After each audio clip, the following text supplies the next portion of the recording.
stop scrolling. Because this motorcycle could be one of Honda's most interesting sport touring machines yet. At first glance, the 2027 Honda CB1000GT looks aggressive, fast, and seriously premium. But look closer. This isn't trying to be just another touring bike. It combines the attitude of a performance motorcycle with the comfort and practicality needed for serious long-distance riding. A 1000cc inline-4 engine, electronic suspension, advanced rider electronics, touring-focused ergonomics, and enough technology to make a long highway journey feel completely different. But here's the question. Can Honda really combine performance and comfort without sacrificing either one? Because if the next generation CB1000GT takes everything that already works and pushes it even further, we could be looking at a sport tourer that changes the game. And trust me, the most interesting part of this motorcycle is not what you see first. Now step back and look at the complete silhouette. This is where the CB1000GT's character becomes much easier to understand. The motorcycle has the aggressive proportions you would expect from a performance machine, but the longer chassis, protective fairing, and touring equipment immediately tell you that this bike has a much bigger mission. The front section is muscular, the fuel tank gives the motorcycle a strong center of gravity visually, and the rear gradually becomes slimmer and more aerodynamic. Even with the panniers fitted, it doesn't lose that sporty identity. And that balance is important. A pure sport bike can be thrilling, but after several hours on the road, comfort becomes just as important as acceleration. A traditional touring motorcycle can be extremely comfortable, but some riders still want that sharp, responsive feeling when the road starts twisting. The CB1000GT sits right in the middle. It is designed to give you the freedom to travel far, without making you forget that you're riding a performance motorcycle.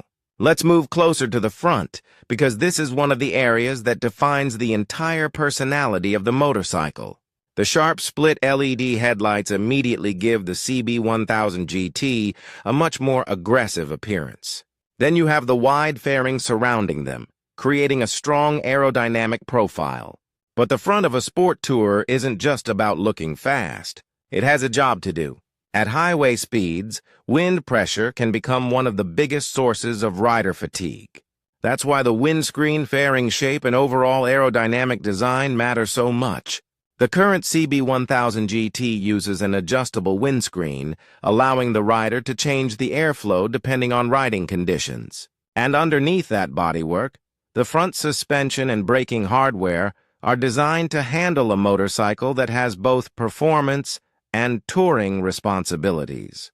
So even from the front, you can already see what Honda is trying to achieve. Now look at the rear. The design becomes noticeably slimmer here, and that gives the motorcycle a much more athletic appearance than you might expect from a full sport tourer. But there's a practical reason behind the shape as well. The rear has to accommodate the passenger area, suspension hardware, and luggage system without making the motorcycle look unnecessarily bulky. That's a difficult balance. Add too much touring equipment, and the motorcycle can lose its sporty character. Remove too much, and it stops being useful for long-distance riding. The CB1000GT tries to avoid both extremes. The result is a rear section that still looks performance-focused, while giving the rider the equipment needed for genuine touring. Now we're sitting in the rider's position, and this is where the CB1000GT starts to feel much more like a true grand touring motorcycle. The current platform features a 5-inch TFT display, Honda Road Sync connectivity, cruise control, heated grips, and multiple riding modes. Think about what that means in the real world. On a cold morning, heated grips can make a huge difference. On a long highway stretch, cruise control can reduce fatigue. And when conditions change, the riding modes allow the motorcycle's character to be adjusted to suit the road. There's also a customizable user mode, giving riders more control over the setup. It's not technology just for the sake of having more buttons. The goal is to make the motorcycle easier to live with, especially when the journey becomes much longer than a typical weekend ride. And now we reach the heart of the machine.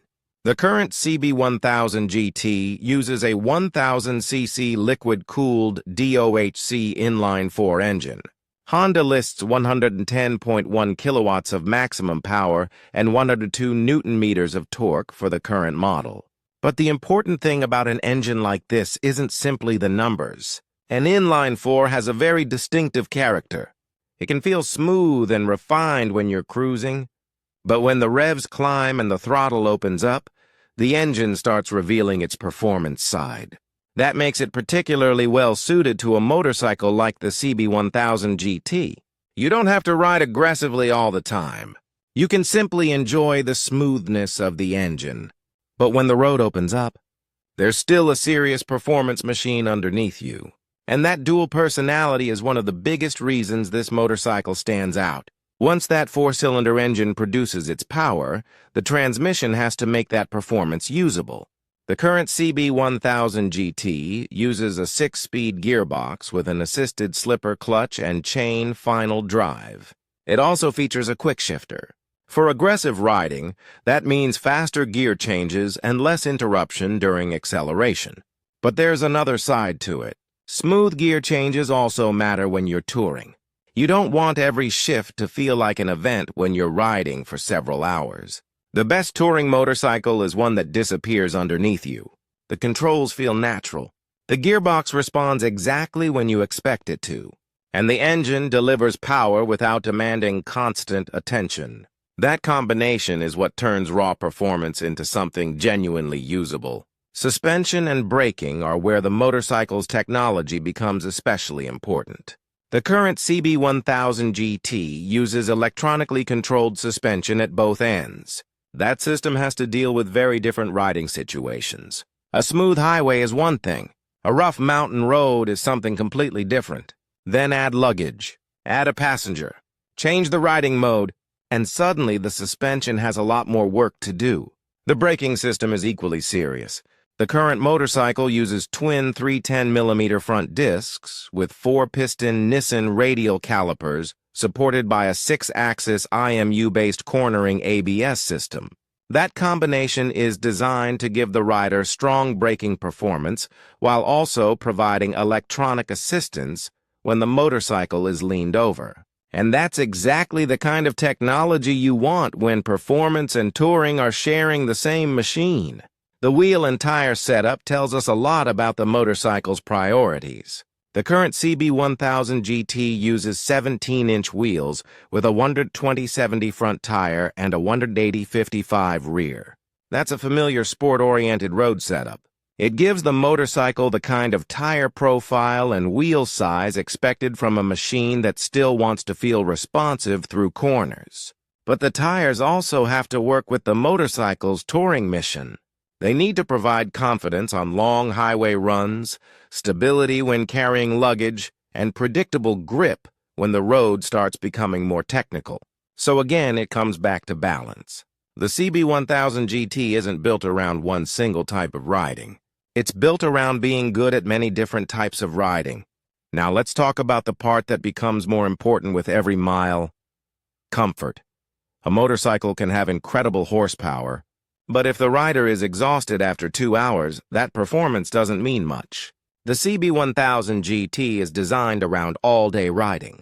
The upright but sporty riding position gives the rider a better balance between control and comfort. The adjustable windscreen helps manage airflow. Heated grips help when temperatures drop. The passenger area is designed with touring in mind.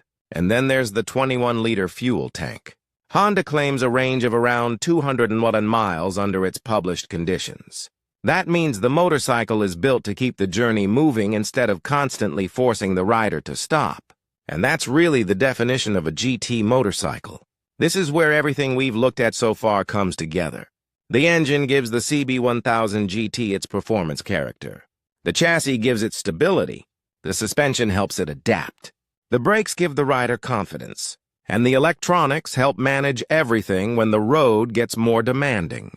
But the real question is, what does it feel like when you actually start pushing? That's where the GT becomes interesting.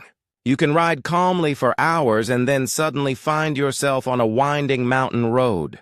Instead of feeling like you've brought the wrong motorcycle with you, the CB1000GT should feel right at home. That's the advantage of this formula.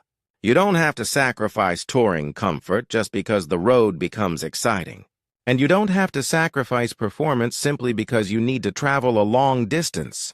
Technology has become one of the biggest differences between modern motorcycles and the machines riders grew up with. The current CB1000GT has a surprisingly comprehensive electronic package. There's Honda selectable torque control. There's wheelie control. There's cornering ABS. There are multiple riding modes. There's electronic suspension, cruise control, road sync connectivity. And the TFT display brings all of that information together. The interesting thing is that these systems aren't competing with the rider. They're working quietly in the background. When the road is dry, the rider can choose a more aggressive setup. When conditions deteriorate, the motorcycle can be configured for greater assistance. And when the journey becomes a long highway trip, comfort-focused features become more important. That flexibility is what makes modern sport touring motorcycles so capable. Then there's the practical side of the motorcycle.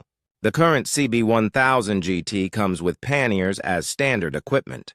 That alone changes how you can think about the bike. You can carry clothing, travel equipment, personal belongings, everything you need for a weekend away, without turning the motorcycle into an overloaded machine. Honda also offers an urban pack with a 50-liter top box that can accommodate 2 helmets. So the CB1000GT isn't simply a motorcycle that can technically go touring. It is actually designed around touring. And that distinction matters, because the best GT motorcycles aren't machines you tolerate during a long trip. They're machines you choose specifically because you know the long trip is going to be part of the experience. So, after looking at the design, engine technology, suspension, brakes, comfort, and touring equipment, what is the CB1000GT really trying to be? It isn't a pure superbike. It isn't a massive traditional tourer. And it isn't simply a naked bike with some extra bodywork. It's something in between. A motorcycle designed around the idea that performance and comfort don't have to be opposites. The current platform gives you a 1000cc inline 4 engine. You get serious power and torque. You get electronic suspension. You get advanced braking assistance. You get riding modes, traction control, wheelie control, and cornering ABS. Then you add cruise control, heated grips, smartphone connectivity, a TFT display, adjustable wind protection, and factory panniers. And suddenly, the motorcycle becomes much more than a fast machine. It becomes a motorcycle you could actually live with. You could commute on it. You could ride it through the mountains. You could take it on the highway. You could load it up for a long-distance trip. And you could still enjoy that unmistakable 4-cylinder performance character when the road gets interesting. That versatility is probably the biggest strength of the CB1000GT, but there is one important thing we have to remember. The specifications specifically associated with a 2027 model are not officially confirmed by Honda yet. So any future changes to power, weight, price, electronics, or design should be treated as expectations rather than established facts. What we can say with confidence is that the current CB1000GT platform already gives Honda a very strong foundation. And if the next generation takes that foundation and improves the areas riders care about most, lighter weight, better electronics, even more refined suspension, more efficient aerodynamics, and perhaps an even stronger performance character, then the next CB1000GT could become a seriously difficult motorcycle to ignore. Because this is no longer just about having a powerful engine. It's about creating one motorcycle that can make sense in almost every situation. And that is exactly why the CB1000GT is so interesting. But now comes the question. What happens if Honda takes this formula and pushes it even further? More performance, more technology, less weight, even better touring capability. Could that turn the next CB1000GT into one of the most complete sport tourers in its class? We'll have to wait for Honda's official next move, because that's where this story could get really interesting.